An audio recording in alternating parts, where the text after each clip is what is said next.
I haven't been this psyched to watch some slamming since I found my dad's adult movies on VHS when I was a kid.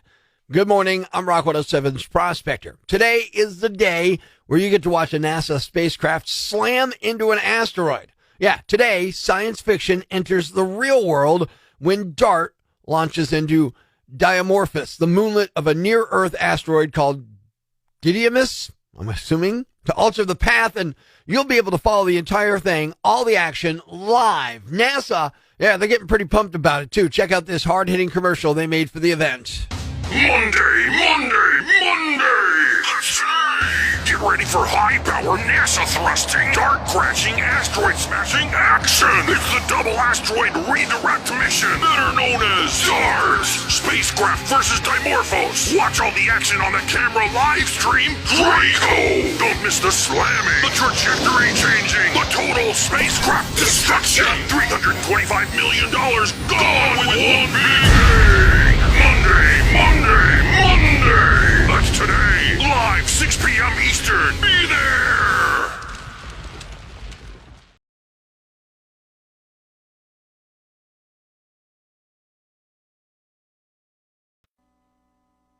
I'm not sure if an airplane at 30,000 feet is the best place for a prank, but whoever's doing this totally disagrees. Good morning. I'm Rock 107's Prospector. Somebody apparently hacked into the PA system on an American Airlines flight from Los Angeles to Dallas this month, and they would not stop making weird moaning and grunting sounds.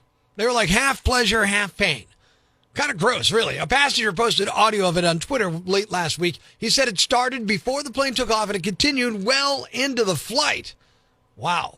The flight attendants actually had to come on and clarify that they and the pilots were not doing it. The captain eventually came on and said they were working to try to figure out how to stop it. It sounded like this. Ladies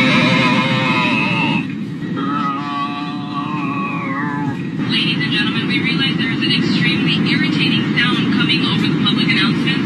The flight deck is trying to troubleshoot, trying to turn it off, so please be patient with us. We know this is a very odd anomaly and none of us are enjoying it, so we do appreciate your attention just for a few more moments so we figure out how to turn it off. Thank you. I like the idea that none of us are enjoying it. Yeah, we know that. It may have happened on two other flights as well, one from New York to LA in July, and another flight, Dallas, on September 18th. American Airlines blamed on a mechanical issue that made the volume of the PA spike. No footage from the other two flights, but the audio we just heard there definitely sounds like a person and not a mechanical issue.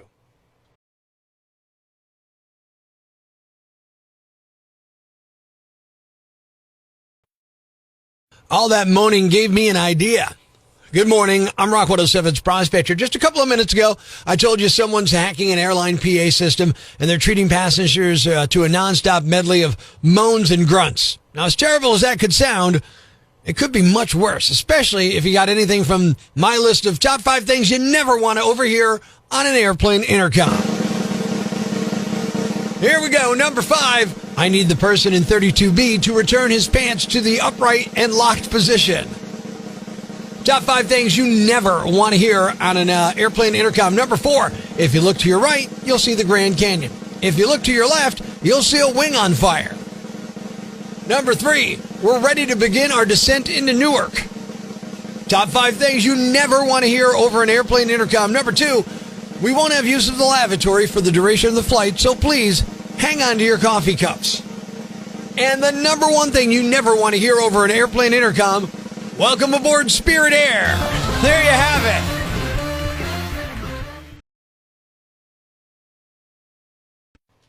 Hey, you can get paid to procreate in paradise. Good morning, I'm Rock 107's Prospector. How'd you like to live on a beautiful Italian island, Sardinia, and get paid thousands of dollars to move there? Well, now you can, but they're looking for young people to come, stay full-time, and repopulate the island. They're offering 15,000 euros. That's close to 15 grand in our cheap American dollars. More details? You need them? Here they are. Just pack your stuff and get on a ship and move to Italy. They'll pay you 15 grand to move to an island in the sea. There's only one requirement for all this surf and sand. They want you to make babies to repopulate the land. You have a phone and lights and an SUV in the lap of luxury. No one will have to pedal a bike to make electricity. So quit your jobs today, my friends. Your destination's miles away from the crappy place you live. Move to Sardinia. Life's pretty tough right now. There's plenty of bad news, but it's not all bad. It's time for the brighter side of Prospector on Rock 107. An OnlyFans star who used to work in healthcare recently saved a guy's life during an X-rated one-on-one chat. She noticed he was a little uneven below the belt and said, "You need to see a doctor."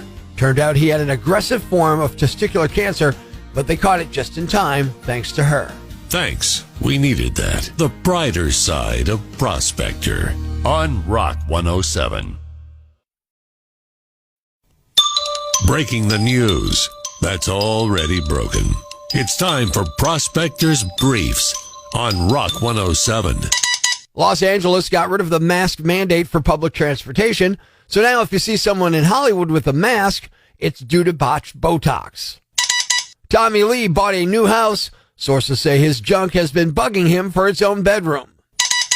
Rihanna will perform at the Super Bowl halftime show, and everyone on the Las Vegas Raiders looks forward to watching it on TV. Prospector ruins everything, even the news. Tune in tomorrow for Prospector's Briefs on Rock 107. You grew up with it, and now it's over. Kind of. Good morning, I'm Rock 107's Prospector. Disney Plus may not be finished with Darth Vader, but James Earl Jones is. James Earl Jones has been the voice of Vader since the original Star Wars movie back in 1977, but he's 91 years old now, and he just officially retired. The good news is he did give Lucasfilm and Disney the right to digitally recreate his voice going forward, so the character can live on. Obi-Wan never told you what happened to your father. He told me enough. He told me you killed him. No. I am your father.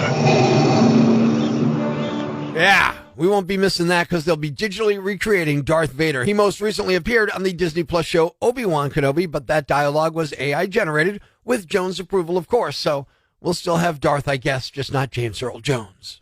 What's a yambag? A fool, an idiot, a blockhead, a dunce, or an ignoramus. You know, a dullard, simpleton, or a clot, nitwit, dipstick, pea-brain, mouth breather, or cretin. It's now time to announce the winner of Prospector's Yambag of the Day, as decided by you at rock107.com. Here are the nominees. Nominee number 1. This almost seems like one of those old cartoons where a bad guy tries to run, then gets caught in quicksand.